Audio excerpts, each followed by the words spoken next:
Hello and welcome to Engage for Success Radio and show number 623 in our weekly series.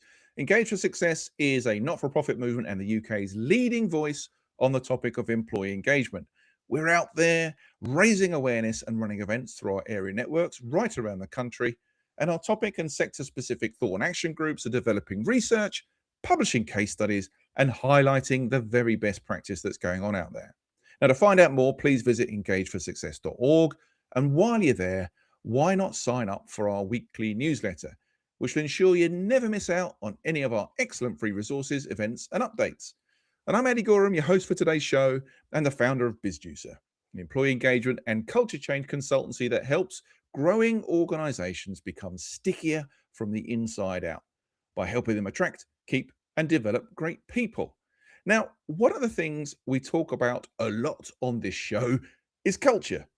And very often, the culture conversations focus on a whole range of topics from systems and policies, leadership behaviors, engagement scores, even the construction of organizational values that are written on the wall and hopefully live in the lives of the people. But at the heart of all that is something far more human and relatable for us all: relationships and their power and influence. Now, my guest today believes that the quality of workplace relationships is a serious business advantage. Andy Edwards is a behavioral psychologist, speaker, and author, and the founder of 953. He's also the creator of a concept he calls relationomics. The idea that when organizations intentionally create, build, and when necessary, repair workplace relationships, they unlock healthier cultures, higher discretionary effort, stronger loyalty, improved productivity, fewer sick days, and reduced turnover. And Andy has written 2 books.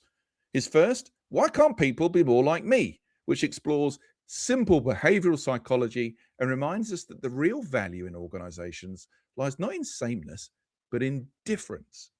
And his second book, Leadership, which I just love the title of, What Your Followers Really Think of You and Your Leadership and How to Change Their Minds, takes a refreshingly frank look at leadership through the eyes of followers, identifying 7 leadership fails that drive disengagement and damage relationships at work. So today we're going to explore what relationomics really means in practice, why so many organizational problems are actually relationship problems in disguise, and what leaders can do differently if they want to build cultures where people generally want to give their best. Andy, welcome to my show, my friend. It's so good to have you here. And it's so good to be here. I'm delighted that I'm in episode 623. It's a special one. It sounds a special one, so I'm delighted that I have those numbers associated with me. Good to be here. Lovely to have you. Not that it's going to get confusing at all with 2 Andys sitting Mm. in the studio talking to each other. Before we dive into the topic, I gave a brief introduction to you, Andy. Just give us a sort of a richer flavour of you, what you do and what your focus is on today. Well, thanks for that opportunity. I go out, I suppose, as a speaker. Most people would refer to me as a motivational speaker. My take is that if a speaker that you hire and pay doesn't motivate, then they shouldn't be speaking at all. So, as far as I'm concerned, I am a professional speaker. I cover the UK, I cover Europe, and sometimes the rest of the world, spreading the message, some of which you've described already, certainly around the idea that it's the people that make the difference, and that's where we should be putting most of our investment if we want that investment to have a return within a business environment. And that return is the economics of a business, which has to be performed by the people. So yeah, a speaker I am. I also do a little bit of online work with regard to selling programs across the world. In fact, I'm about to hit a rather auspicious target of 30,000 downloads. So Wow. over the past number of years. So I'm quite delighted that that goes out Congratulations. to 130 different countries, including French Guiana. Ah, Who knew? I actually have somebody in French Guiana who actually takes my course. love So it. I'm quite delighted about that. Global reach, Andy. Global reach, Global not reach. not to be underestimated. Now, my friend, what I really like about your topic here is that often the stuff we talk about around culture can be perceived as fluffy and nice to have and intangible, but you're really bringing it back to this distinctive competitive advantage. And the title Relationomics, like you suggest, brings it back to economics, to the money aspect of this stuff, right? So it has real worth. So when you describe Relationomics as this leveraging of workplace relationships to get a serious business advantage, for someone just having heard that term and that sort of phrase, what does Relationomics really mean to you? Explain that concept to us. It started with me a long time ago. I won't bore you with the details. There was a personal tragedy in my life whereby I recognized and realized that the people around me were the people who were going to get me through, and indeed did. I'd forgotten to love them, but they all turned up. And that was a bit of an eye opener for me some 40 years ago. Since then, I sort of fell upon the concept of that it's people first, and whatever you want, and in a business environment that tends to be the profits, the money coming through later. A lot of businesses, in fact perhaps even most businesses, have some version, I've seen so many websites with some version of our people are our most important asset, and I believe them. What I'm fascinated by is the extent to which they tangibly invest in their people, building, maintaining, and sometimes, as you've said, repairing relationships. Because if you think about, if everybody is playing nicely together, that suggestion by mummy and daddy when we were in the sandpit, it stands today. Play nicely with each other. Understand that the respect that you have for somebody else's similarities and differences to yours is where the value could lie. There would be fewer misunderstandings, heightened trust, quicker workload movement, fewer sick days, more likely to join in rather than to disengage, all of which is worth pounds, shillings and pence. And I'm quite fond with organizations to do a reductive accounting exercise to work out what it would mean if you had a 10% more engagement across the company. And that can sometimes, depending on the size of the organization, of course, but that can sometimes be worth very many thousands of pounds a day, a month, a year, and sometimes an hour. I think that is entirely true. I think the sad fact behind it, I guess, is global engagement numbers haven't really shifted in decades, despite it being a multi-billion-dollar industry, with, I guess, people like us trying to help people get through this stuff. And I think this issue of people, humans, relationships is vastly underplayed, I think, when it comes to trying to sort some of this stuff out. You started your response on this Relationomics thing just to highlight that it was a deeply personal experience that kind of helped hove this into view. When you retrospectively look back at time within organizations perhaps you were working in, or since organizations you've worked with, where did you see the value in relationships, or where did you see the lack of investment in relationships, and what happened as a result? A really good example, and I sometimes use this example in my talks, is I was called into a bank, not the whole bank, what they call a floor of a bank. A famous, you'd know the name of the bank. And there were 228 people on this floor of the bank. And they said, Andy, we'd like you to come in and do a little bit of motivational training for them. And rather than say, oh, yes, it'll be X amount of money, I said, why? And they they didn't really know. They started fluffing around a little bit and saying, well, motivation's a good thing. And I said, yeah, I would say so. I would believe so. But I really want to tap into the reasons why you believe investing in something called me is going to turn the fortunes around of these people, the 228 people on the floor of this bank. It was 2 hours or so later before my questioning got them to understand and realize themselves, I didn't tell them, they had to pull this out themselves, that a more motivated and engaged set of people who work for them would be less likely to go off long-term sick. They wanted to move their their numbers from an average of 7 sick days per year to 5, which was the bank average.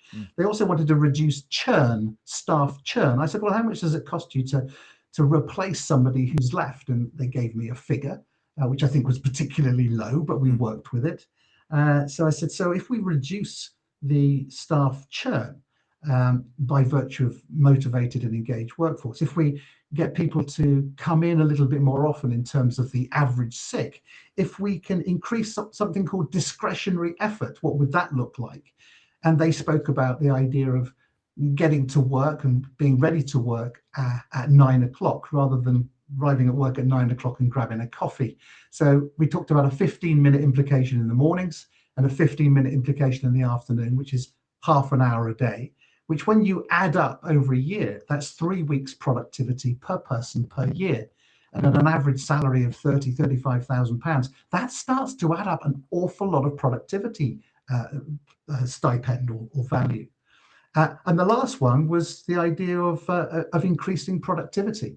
Time and time again, I make a habit of researching other people's research to find out, well, what difference does this make? And austere organizations such as the Chartered Institute of Personnel and Development quite often do surveys on what engagement means. And I tend to use their figures, and they reckon that somebody who's engaged and motivated is in excess of 20% more productive than somebody who just turns up, does their job and goes home. So you add all that in, and to cut a long story short, they worked out with my set of questions that an engaged and productive workforce, engaged and motivated workforce, would be worth £1.458 million to them over a year.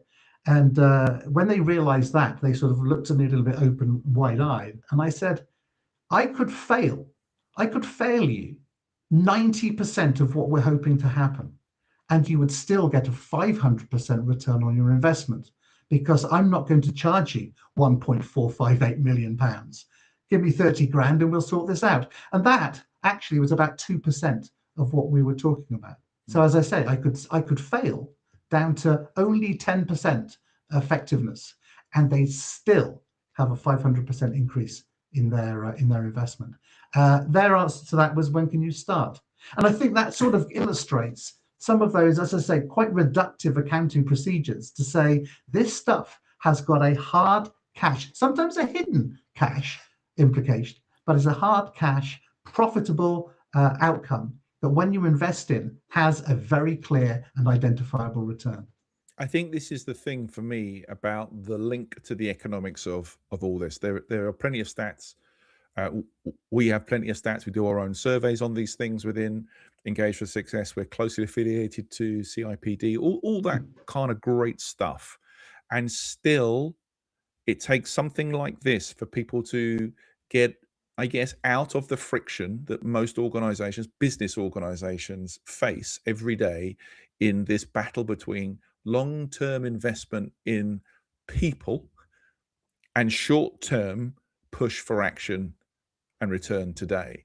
And in your experiences going around and doing the work you're doing, is this kind of like revealing of the pounds and the shillings the catalyst for someone actually waking up and doing it and committing to it, or is it just the start of the journey? What's your experience been? I think it's just the start of the journey. I would be lying to say that my dulcet tones and my bon mots make a startling and immediate difference. I think it starts people thinking, and that particular bank or the directors of that particular bank started to question me a little bit more about, so how does this work and how does that work, and the psychology then had to come into it. Yeah, it's a shake-up. It's a wake-up call to say that, if you like, it's currently costing you in that instant about £1.5 million. That's your problem today. You are paying that today. You have an opportunity not to do anything, of course, and to say, well, we're quite happy that it's costing us £1.5 million. Or you could try and fix it yourself, which would have a cost because it would take people away from what they're supposed to be doing productivity-wise. And you would put them in a situation that they're not used to, trying to solve this problem internally. That would cost you, and we could work out what that would be. Or you could ask me to come in and help you with that problem. It has a known cost. It's very clear what that investment would be, and we are very clear in terms of what we're aiming for the return to be. So when you start speaking to business folk in business language, and ultimately we talk about the value of this work, not the cost. Cost is something that you lose from your wallet. How much is that going to cost me? It's like a negative thing. But business exists to make investments to increase their turnover and thus their profitability. And that's not anything to do with the cost. It's to do with the value of the circumstances. So you invest in something rather than consider it costs, because an investment is something that you get something back from, something more from. A cost is something you feel you lose. So as soon as ever you recognize that the people involved are genuinely worth investing in rather than they're costing you something, then that is a bit of a mind shift change, which leaders, which is the title of my second book, involved. Leaders need to understand more and more. Yeah, I think that it's too simplistic to say, well, the people sit on the cost line of a P&L. Not everybody views it in that way. And I think having this tangible amount of cash attributable to investing in culture, investing in relationships, equipping managers and leaders to be able to engage and not just assuming that they can. Fascinating things. With Relationomics itself, are there some sort of key principles behind it that, if you like, your leadership lessons that you could share with us here to sort of get the real nuts and bolts of what this message is that you're putting out there?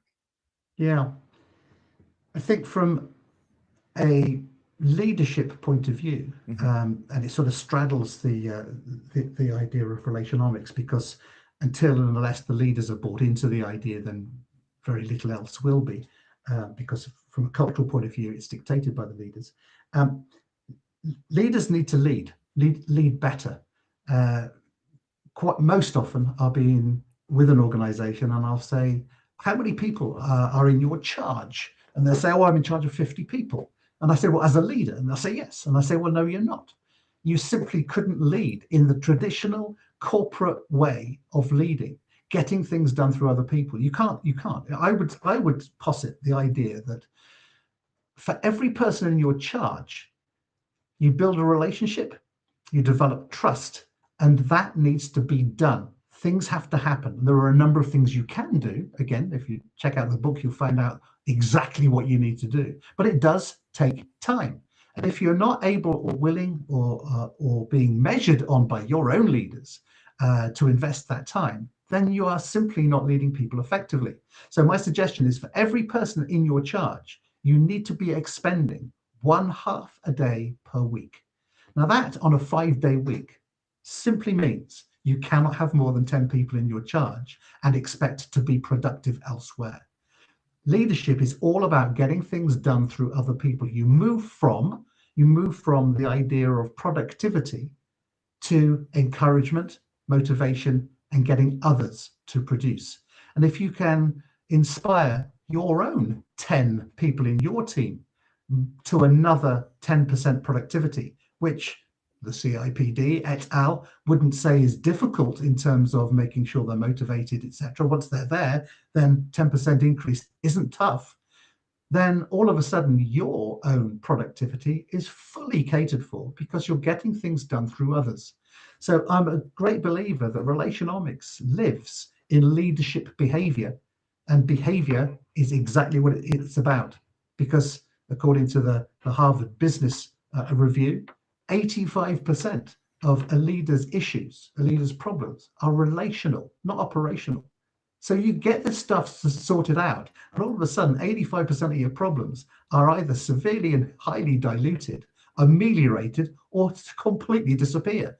So that's where I would suggest leaders need to concentrate. And sometimes that doesn't feel comfortable, because it feels, and I think you said it earlier on in the conversation, it feels a little bit soft. No, it's one of the hardest nosed business things you can do, is to develop relationships with the people in your charge such that the trust builds, they feel more loyal, they feel more productive, and you can get them to do the things that you need and want them to do, and you can coach them to their own development. Those are some of the things that a leader must do.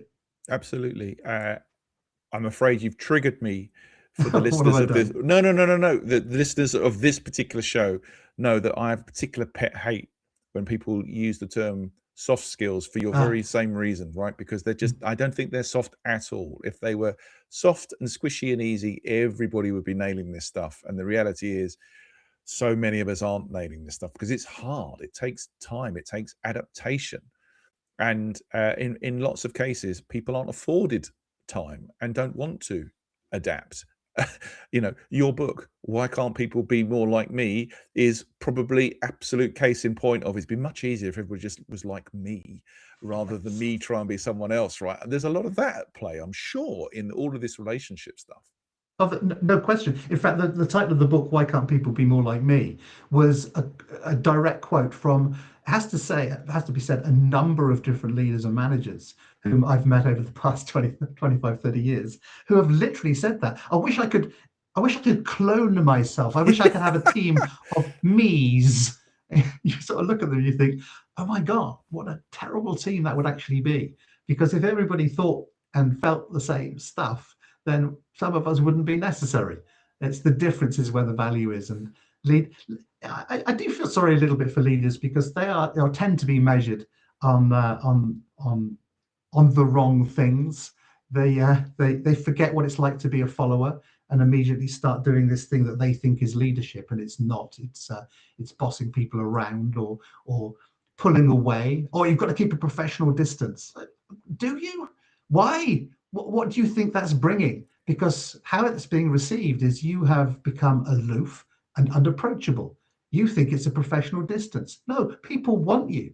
People want you to engage with them. People want you to ask the question, how's things going? Oh, that must be a bit crap at the moment for you. How can I help you on that one? They want somebody who's actually there, got their back, supporting them, rather than sitting in an ivory tower making decisions that they have no idea is affecting the people in their charge. Yeah, I mean, language is a wonderful thing, isn't it? Because if people tell me they lead a team as opposed to running a team, to your point, leading to me has an element of follow attached to it, right? Which I like. And run has a putting distance between me and you feel to it, right? I love it. In its worst case. And I think this is at the heart of it. And we absolutely would back Engage for Success, the role of the leader. And the leader comes in many shapes and sizes, right? Not just by title, but if you're lucky enough to have someone in your care, there's an element of leadership there. I think people often are ill-equipped for that. And there isn't enough, perhaps, supportive coaching, mentoring, training from good leaders, managers, people who have got the scars, learnt and moved forward for people to learn from. I mean, you could have learned great things from somebody today who learned their leadership skills 15, 20 years ago. That doesn't mean that they're going to be great and right for what is required today. Bit of a trap in all that sort of stuff. So I think keeping on top of this stuff is really important. Now, your beautifully titled leadership book, right? Yes. You mention that there are 7, if you like, fails that leaders show. Can you share some of those key ones with us today? Which are your top faves, the ones you see happening all over the place that you wish would stop tomorrow?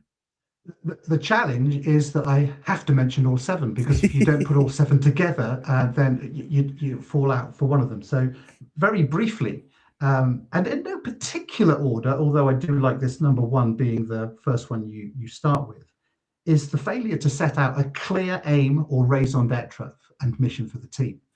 There's a wonderful book out there called The 5 Dysfunctions of a Team by Patrick Lencioni, great book. And the leader there starts every meeting with why we're here, what we're seeking to do. There's plenty of leaders out there when I say, so do the team know what you're there to achieve? And they say, oh yeah, no, I told them when we formed, a couple of years ago. And I liken it to saying, well, 19 years ago next week, I will have been married to my wife for that long, for 19 years. That's our wedding anniversary. I told her I loved her on day one. I've done it since, plenty of times. It's no good saying, well, I told you 19 years ago, nothing's changed, love. Why do you want the divorce? No, you tell them often. In fact, I would say pretty much every time. So failure to set out a clear aim. Number two would be, and this is a classic one, failure to meet with each of the people in your charge at least once a month. I call them the one-to-ones. When I go to an organization, they say, oh, we've got a communication problem. The people below us are doing X, Y, and Z. And I say, what do they say in their one-to-ones? They say, oh, we don't have time for that. I say, well, there's your problem. Because you're having time to put things right rather than investing time to get things right. And those one-to-ones don't have to be all about KPIs. They can simply be, give me a score 1 to 10 out of between 1 and 10 for your business feeling today. And they'll go 6. And you'll say, well, last month it was 7. What's dropped? Or 6. Well, that's better than the 4 you gave me last month. What's improved? How can we capitalize on it? And if it's a 6 today, how can we get it a 7 tomorrow? So straight away, you get this feeling of support. Another one, number 3, is failing to close the loop. You say, yeah, leave that with me. Oh, terrible. As soon as you say, leave that with me, then it goes into a black hole and people start to disengage because you never get back to them. If you're not going to get back to them in the time you say, and by the way, you never say, leave that with me. You say, leave that with me, and I will be back to you by close of play on Thursday or by lunchtime on Wednesday. And if you're unable to get back to them, then within plenty of time, you let them know and say, can you give me another day on that? I've yet to speak to Sheila. She's been off sick. I will make sure I come back to you. If the people in your charge said, yes, I'll do something, because you've asked them to do it. And then you go back to them and say, did you do that? And they say, oh, no, I didn't get around to it. I was too busy. I was doing something else. You'd have something to say. So why not make sure that you're doing the same thing? Briefly, failure to elicit or to be open to challenge. In other words, how am I doing? Number 5 is failing to be specific in your feedback. And there's 2 different types of feedback. There's the positive and there's the and everybody goes negative. And they say, no, there's no such thing as negative feedback, or there shouldn't be, not from a leader. It's called constructive. But when you give that feedback, be very specific as to why you're giving it. I really like what you did then it led to that, and I think this is going to be the result. More of the same, please. Or, I think you could have done better there, and there. Here's why, here's how, and here's the result, and here's what I'd like you to do next. Number 6 out of 7 is failing to say thank you. Oh, God, how easy is that? And number 7 is if you are a head honcho and you're in an ivory tower, then come down off it occasionally. Failure to maintain visibility and communication in general. Those are your 7. And I'm sure we will be sitting here listening to that, putting previous experience into little boxes of people who showed those failures or beautifully sailed through them and had a great impression on us. Yeah, I'm sure. I think the one-to-ones piece easily overplayed and missed, but I think it's the most common meeting to drop out of people's diaries when time is tough. I think it is the most crucial when it comes to maintaining and building and nurturing a culture that sort of says people matter and people are important. And I'm with you on the whole feedback thing. Simplify it. Praise or correction conversation. There we go. And we're in. Andy, what a surprise that a conversation about this stuff has kind of flown by. It has. 2 quick questions for you, my friend. If you're going to leave the listeners with one superb pearl of wisdom today that's going to put all this stuff to right, what would you do? And where can people find more about you and the books? The suggestion of understanding your impact. There's a question I ask before pretty much every one of my keynote talks, conference talks, and that is, what do people say about you when you're not there? Because what they say about you when you're not there is a product of how you made them feel, your impact on them, your behavior towards them. Wouldn't it be better if you made sure that that was more positive under the circumstances under which it can be difficult to govern? But make sure that your impact on other people, your behavior around them, and their interpretation of your intentions is a bit clearer than it ever used to be. So self-awareness around that. What's your impact on other people? And you can get all this stuff, as they say. Probably a great place to start would be to go to all the W's, Andy Edwards, thespeaker.com. there's the little bit of extras there. You can actually get a complimentary psychometric profile, a very brief one, if you play what's called the card game on that site. Brilliant. Well, look, I've thoroughly enjoyed meeting and talking to you today, Andy. Thank you so much for your time. But unfortunately, that is all we have time for today. Now, listen, Oh, everybody, don't forget to visit engageforsuccess.org to check out the show notes and explore all of our free employee engagement resources. And don't forget, you can also download or stream any of the previous episodes there too. We'll be back at the same time next week. I'm Andy Gorham, and thanks for listening to Engage for Success Radio.